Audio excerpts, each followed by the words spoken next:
Hello, what is up mga ma'am, sir, ma'am? Ako po si Ralph C. Fry, isang visual artist from Manila. And today we are going to customize the Iron Man Mark 46 from Marvel Studios, Captain America Civil War. Thank you very much, Sir Eril Justin Base of Laruanan, for providing this action figure for unboxing, review, and customization. Tapos, yan, punta kayo kay Laruanan kung gusto nyo bumili ng ZD Toys Iron Man katulad dito. Sobrang astig. Meron ako review sa akin channel, unboxing and review. Okay? Type nyo lang Iron Man Mark 46 ZD Toys, Ralph Cifra. Okay, so, yung first na gagawin natin dito ay tanggalin yung ibang parts. Tapos, lagay, ayun, gumamit tayo ng mga alligator clips para makapitan natin yung mga parts ng Iron Man, okay? Tapos, ito yung gagamitin natin primer. Number 1, Bosni number 191 flat clear. Yan. So, since medyo glossy siya, pag nag-spray tayo ng flat clear, medyo magkakaroon ng tooth yung surface. Parang magiging siya, porous. Tapos, ma-apply na natin yung mga washes and paints na pwede natin gawin kay Iron Man, okay? So, balikan ko kayo pag na-spray ko na siya. Alright, tapos na tayo mag-apply ng primer na Bosni Flat Clear kay Iron Man Mark 46. And then, ito yung mga materials na gagamitin natin. Hero Water-Based Acrylic Primer Matte White, Arcom or Armored Komodo Water-Based Primer Black, Vallejo Metal Color Gold, Vallejo Metal Color Silver, tapos Hero Paints Cobalt Blue and Light Turquoise. Tapos kailangan din natin ng sponge and ng soldering iron. Okay, tapos ito na may mga brushes na gagamitin natin. Ito yung super fine na brush, yung pink. Alright, next step, gagawa tayo ng line or damage across the chest. Pag ganito, okay? Parang yung ginawa ni Captain America dun sa chest ni Iron Man sa movie. Okay, so paggamit ng soldering iron, be very careful dito kasi sobrang init niya, lalo na dun sa tip. Okay, so traging, so tunawin lang natin yung plastic. Okay, pag ganyan. Okay,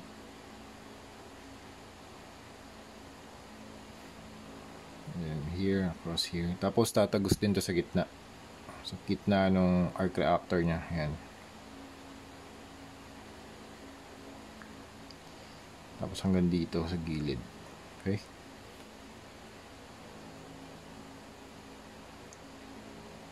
Medyo diinan lang natin kapag gusto nyo mas mas damage pa yung plastic. Kasi talagang madiin yan. Tapos dito rin sa taas, damage din to sa taas Ayan o.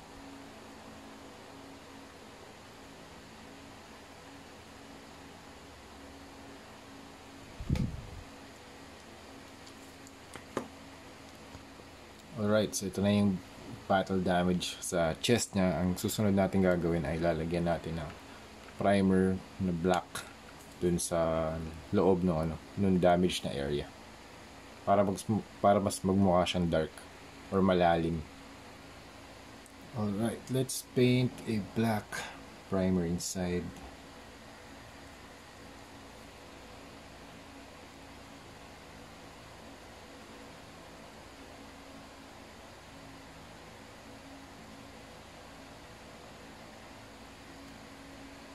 Alright, next, pwede tayo mag-apply ng wash dun sa part ng mga armor para mas magmukha siyang dark.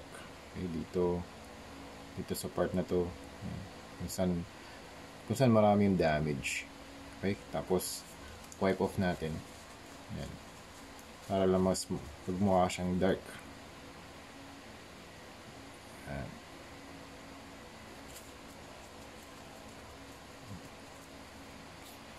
Alright, after nun, gagamit tayo ng Vallejo Metal Color Silver for dry brushing. Okay, start tayo dito sa chest.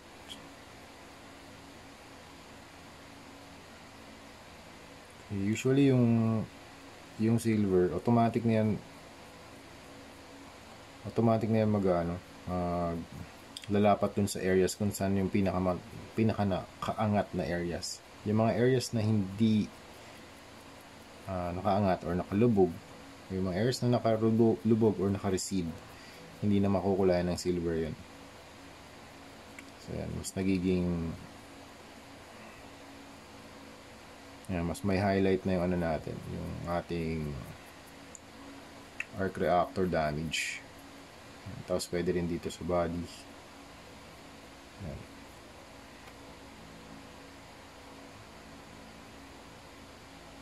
Sa chest, sa head, sa chin.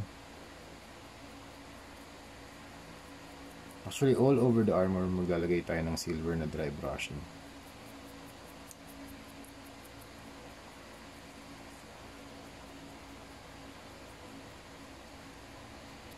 Yan, dito rin sa sa stomach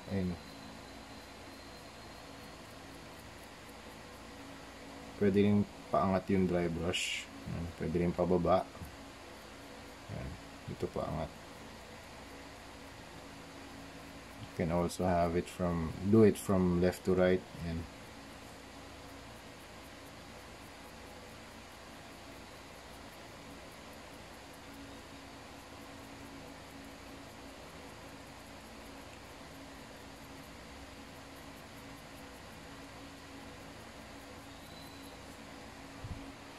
Alright, next papailawin natin yung mata at yung arc reactor nya using light turquoise tsaka white. So parang gagawin lang muna natin, dry brush muna natin dito.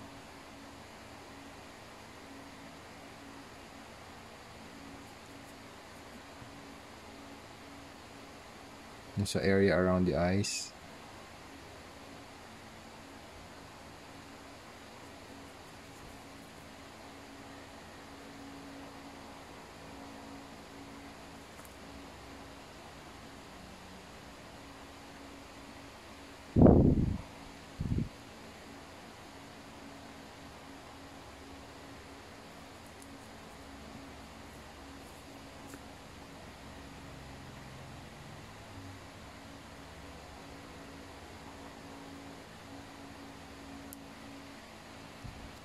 Yan. Tapos dito sa arc reactor nya.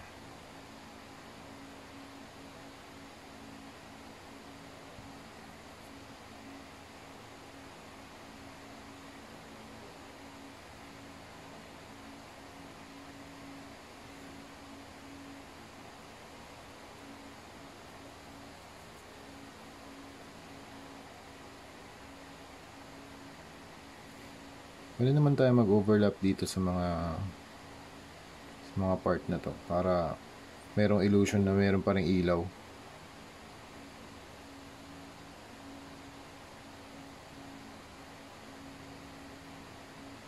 Meron pa ring nagre-reflect na light.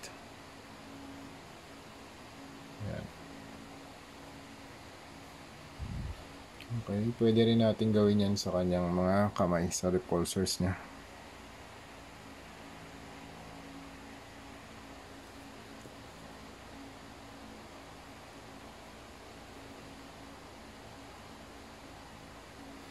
Pwede natin extend ito.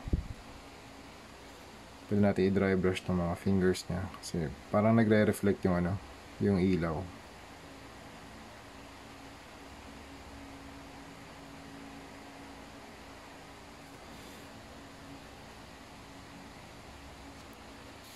Okay, pwede rin nating pailawin tong mga parts na to. Ito.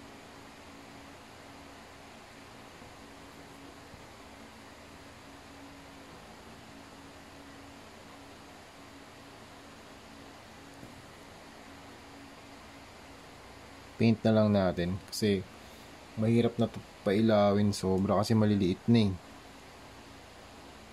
Kung gusto niyo magpailaw, search Whale FX on Facebook. Yan. Okay, next na gagawin natin naman, kuha tayo ng white and then apply natin siya sa eyes tsaka sa chest.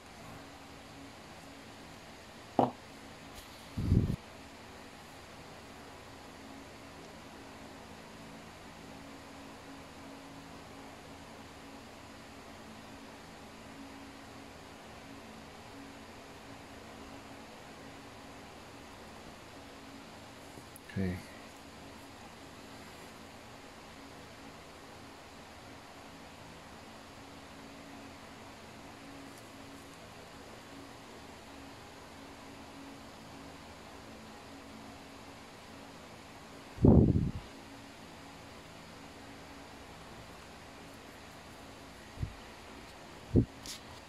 Tapos pwede rin tayo mag-add ng white dito sa mga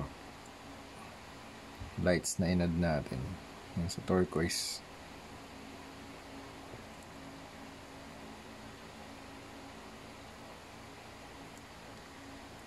Para mukha siyang nag-i-illuminate.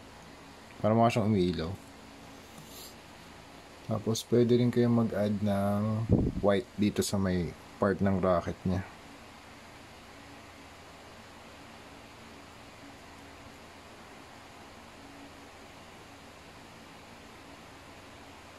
Para kunwari may ilaw yung likod.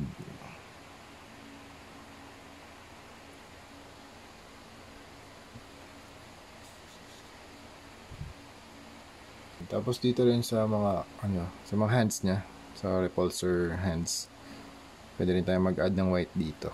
Actually, nag-apply ako ng turquoise muna, ng dry brush, tapos apply ng white sa gitna para mukhang umiilaw yung kanyang palms. Nasaan ba? Ayan.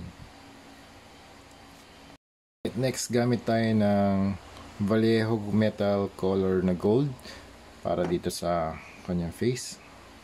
Overlay lang natin para lang ma-desaturate yung gold niya. Okay? Pati dito sa mga arms. Dito din sa part na to. Ayan.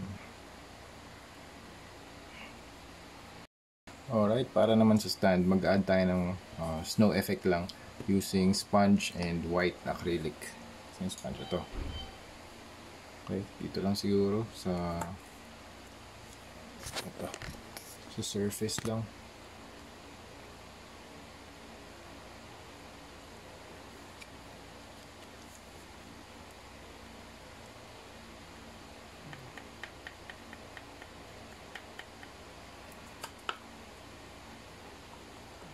Okay. Kahit hindi siya even, okay lang. Walang problema din.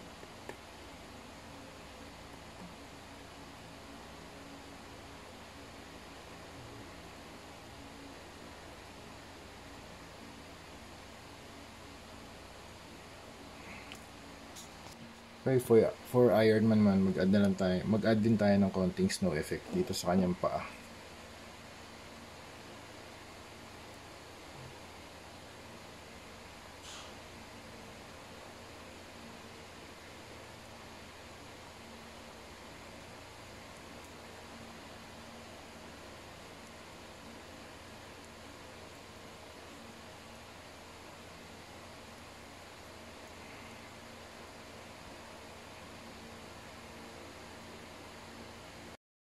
Alright, last step is we have to sign the base. Okay, our Cifra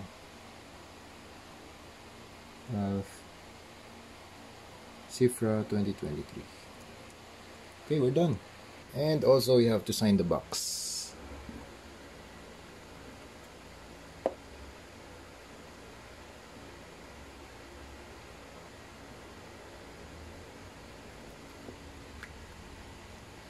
Okay, ang last step na lang natin dito bukas ay mag-apply tayo ng Boss Knee Flat Clear ulit para ma-seal lahat ng paint job na ginawa natin. So ito na yung base, you have the signature, you have the hands, the accessories, repulsors, and the white repulsors, parang umiilaw. Yan. Tapos merong gradient na, merong dry brushing na turquoise para kunwari, para siyang parang may reflection ng light dun sa mga fingers niya. Okay, and then here's the figure, Iron Man Mark 46. Wala namang nabago sa articulation, ganun pa rin. The head, shoulders. Okay, nilagyan ko na rin ng snow effect dito sa shoulders niya. Ano, makikita nyo rito sa side. Tapos meron din konti sa head. Okay, okay naman din yung flaps, nagagalaw pa rin yan. Tapos meron mga light effects dito sa kanyang back area. Tapos yung missile effect niya, kunwari naka-activate yung missile niya, ready to fire. So you can do poses like that. Okay. Tapos yung chest, dito talaga nag-focus na ma-damage yung chest niya. You have the battle damage chest there. Siguro pwede natin ilagay yung Captain America shield. Kung meron lang akong Captain American na, actually meron try ko soon. Tapos yan, mga light effects, painted din. Tapos dito rin yung rocket. Then the repulsor hands, fist hands. Tapos yan, the legs. Pull down for extra articulation. Wala namang nabago sa knees, same pa rin. Tapos sa ilalim, yun yung snow effect. So pag pinartner mo siya rito, para siyang mini diorama lang. Ayan. So yung final battle niya with Captain America. Okay? So here we go. Thank you very much for watching. And marami pa tayong next na mga tutorial videos for battle damage. Namiss ko tong gantong klaseng series na relatively mas madali siya kaysa dun sa mga repaints. Ayan. Okay. So yun, thank you very much for watching and see you sa next videos. Bye-bye.